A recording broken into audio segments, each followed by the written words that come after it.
Okay, hello everyone. In this video, I'll explain the Excel solver, which is a tool in Excel that you can use to solve some equations that would be difficult to solve by hand. Specifically here, we will use some financial mathematics example to showcase the power of the solver. But of course, you could use a solver for a whole range of different situations.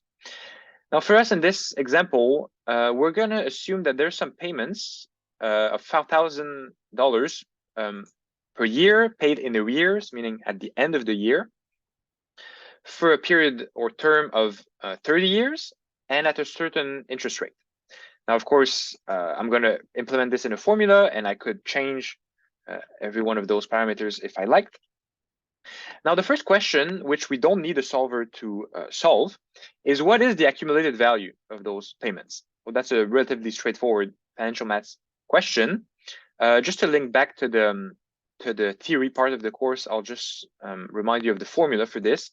So in the lecture slides, we have this slide about accumulated value of n payments, each of a constant amount C. So C in our example would be 5,000, and we have a formula for this. So this would be the value of our account at the end of 30 years. Okay, at a specific interest rate I.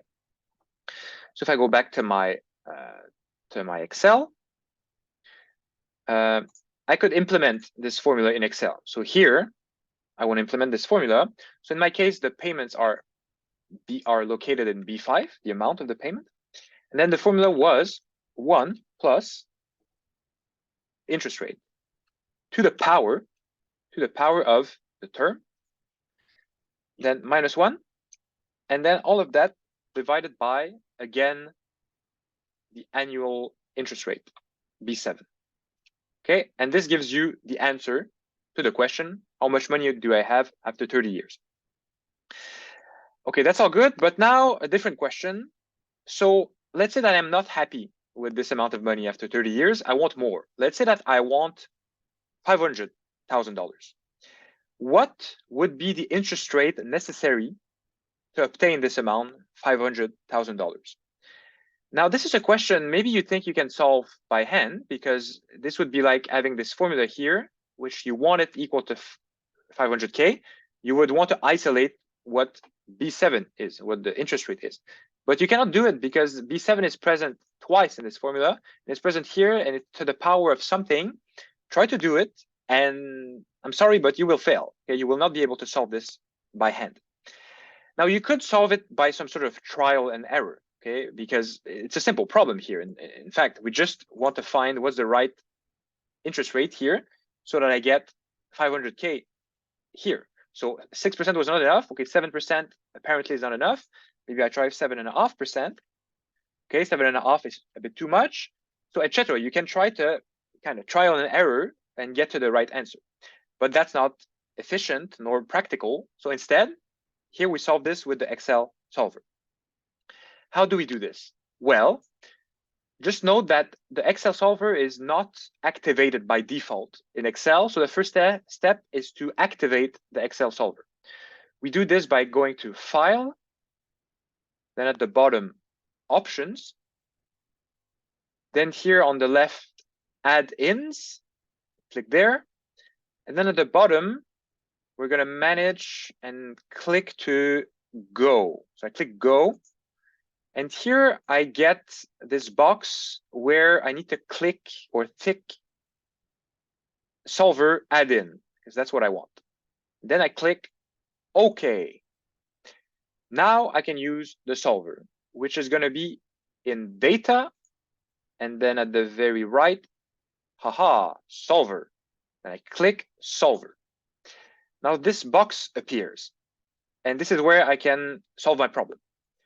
So what I want, my set objective here, is simply the accumulated value. So my objective is for the accumulated value. So I could click here, B9, so where I have my accumulated value. I want this to be a specific value. So here, value of is what I want. Now, there are other options. You could maximize a function. You could minimize a function. But here, that's not what we want. We simply want that B9, the accumulated value, be a value of something specific, For us 500,000. And we want this by changing a certain variable, a certain cell. So we want this by changing the interest rate, which is located here in B7. So I would enter B7 for the variable I want to change. And that's it. That's all I need to enter. Now, again, the problem is to obtain the objective, to obtain that it is 500,000 by changing the interest rate. And that's it. Here, you don't need to worry about anything. You could solve a problem with constraints. Constraints meaning that some variables are not allowed to be above or below certain values, but that's not the case here. So here we don't need to worry about constraints. And also the method here is the one we need. So don't worry about this. You just click solve. Okay, and now the solver has found a solution, and I can just click OK. I want to keep the solution in my spreadsheet, so I'm going to click OK. It found a solution with some little error, okay, because it has a process in the back that's iterative. It's not going to find the exact solution because we need, in the end, it's an approximation, but it's a pretty good one that I hope you're satisfied. Meaning this here, this interest rate indeed gives me that the accumulated value, because here the formula hasn't changed, right? It's the same formula. So it still computes the same thing, the accumulated value, but it has updated or it has found the right interest rate that gives me the amount I wanted, 500,000 with a tiny error in this case. I believe that's it for the Excel solver. I will see you maybe in another video in the future.